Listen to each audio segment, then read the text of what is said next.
Bismillahirrahmanirrahim. Assalamualaikum warahmatullahi wabarakatuh. Alhamdulillahirabbil alamin. Allahumma sholli ala Muhammad wa ala alihi wa ashabihi ajmain. Kita lanjutkan pembahasan maksud dan pesan moral dari ayat Al-Quran surat Al-Ankabut ayat 1 sampai 18. Huruf-huruf hijaiyah yang berada di awal surat hanya Allah yang mengetahui maksudnya. Apakah manusia mengira bahwa mereka akan dibiarkan begitu saja pada setiap waktu, tempat dan situasi hanya dengan mengatakan kami telah beriman, dan mereka tidak diuji dengan hal-hal yang dapat membuktikan hakikat keimanan mereka, yaitu dalam bentuk cobaan-cobaan dan tugas-tugas keagamaan.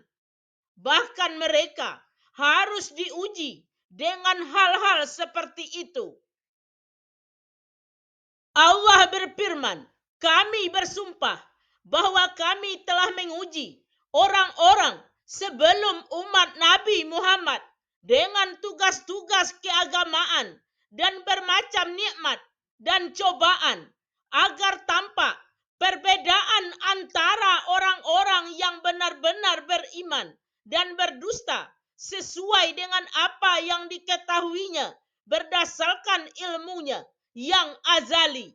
Maka sesungguhnya Allah pasti mengetahui orang-orang yang memiliki keimanan dan pasti mengetahui orang-orang yang berdusta. Ataukah orang-orang yang mengerjakan kejahatan itu setelah Allah melarang mengerjakannya melalui rasul yang diutus atau melalui akal sehat yang dianugerahkan kepada manusia, mengira bahwa mereka akan dapat mendahului Allah dalam usaha mereka untuk lari sehingga luput dari azab atau perhitungan Allah. Sangatlah buruk apa yang mereka tetapkan itu. Alangkah buruknya perkiraan dan sikap mereka ini.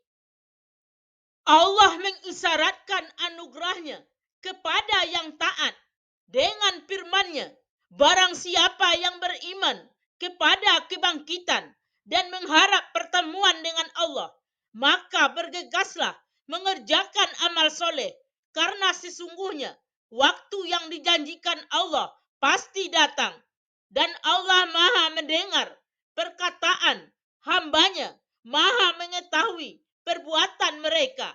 Dia akan membalas mereka masing-masing sesuai dengan apa yang dilakukannya.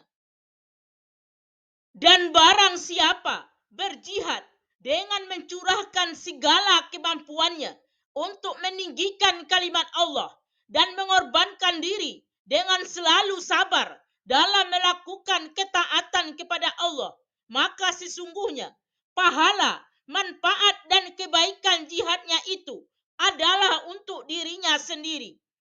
Tidak ada sedikit pun manfaat amal tersebut yang dibutuhkan oleh Allah. Sungguh Allah Maha Kaya, tidak memerlukan sesuatu pun dari mereka, bahkan dari seluruh alam.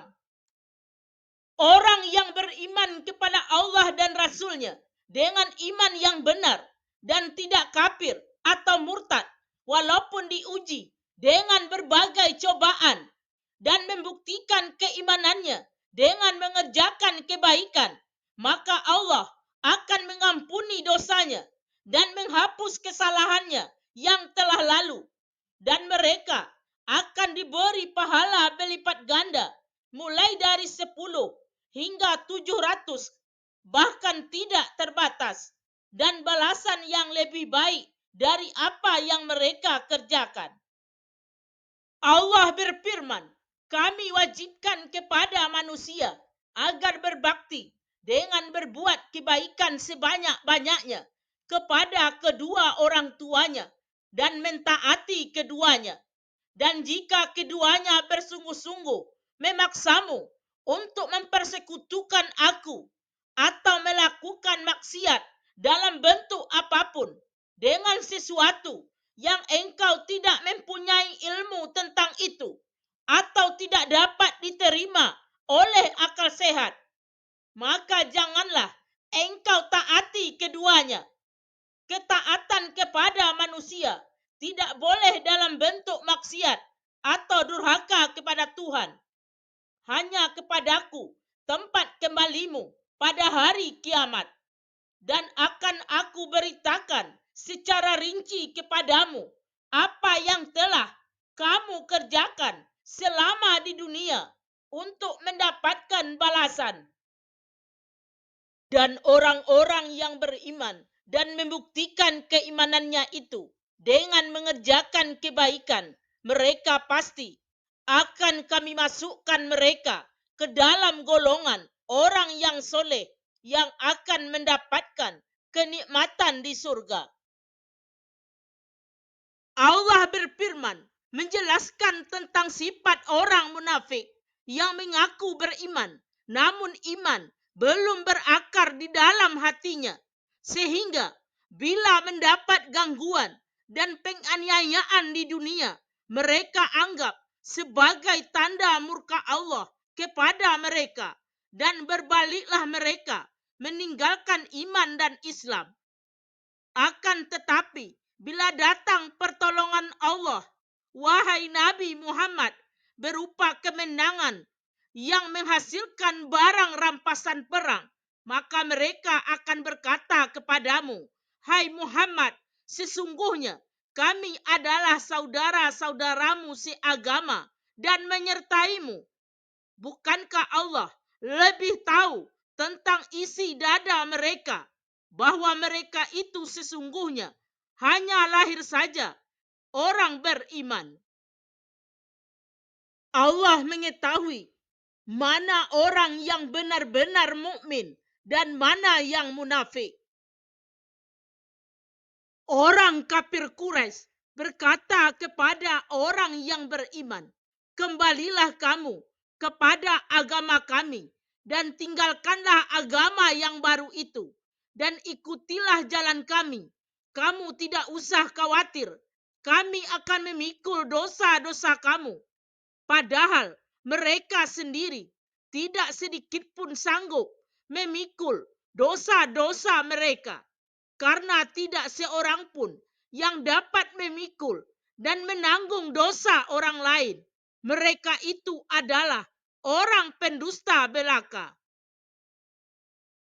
Pada hari kiamat, mereka akan memikul beban dosa mereka sendiri dan juga beban dosa orang yang mereka sesatkan, dan akan ditanya kelak tentang apa yang mereka selalu ada-adakan buat membujuk dan menyesatkan orang-orang yang berada di jalan yang benar dan sudah mendapat petunjuk Allah.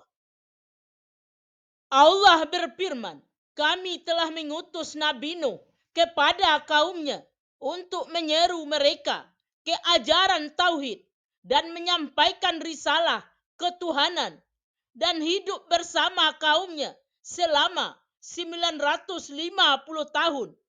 Nabi Nuh berdakwah dengan berbagai cara, tetapi mereka durhaka dan tidak mendengar dakwah Nabi Nuh.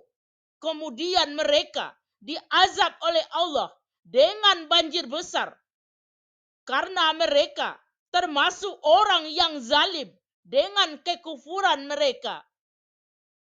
Allah menyelamatkan Nabi Nuh dan pengikutnya yang beriman, dan peristiwa ini menjadi pelajaran bagi umat manusia.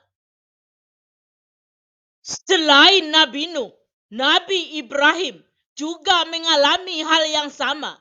Ingatlah wahai Nabi Muhammad, kisah Nabi Ibrahim ketika dia berkata kepada kaumnya, sembahlah dan patuhilah Allah dalam segala hal yang diperintahkannya dengan penuh keikhlasan, dan bertakwalah kepadanya dengan menghindari segala sesuatu yang dapat mendatangkan siksa.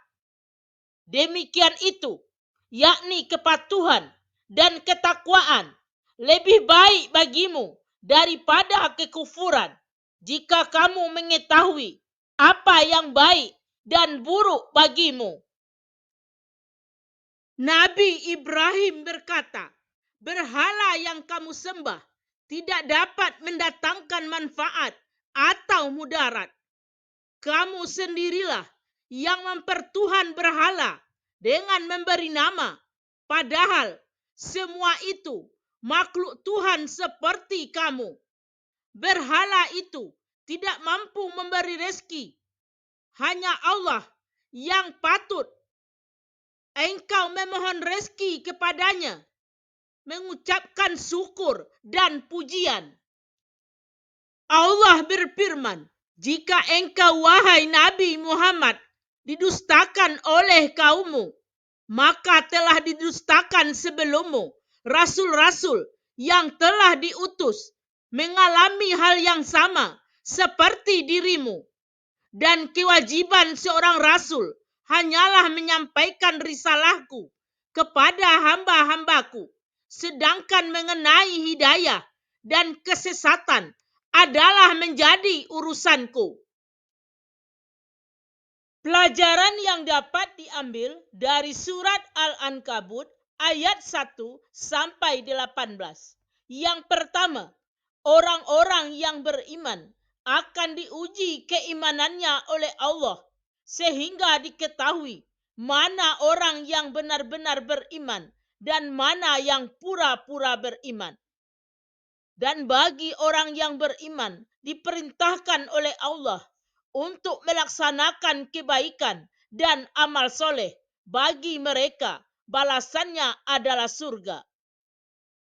Dan bagi orang-orang yang melakukan maksiat, maka mereka akan menanggung dosanya sendiri dan menanggung dosa orang-orang yang telah disesatkannya.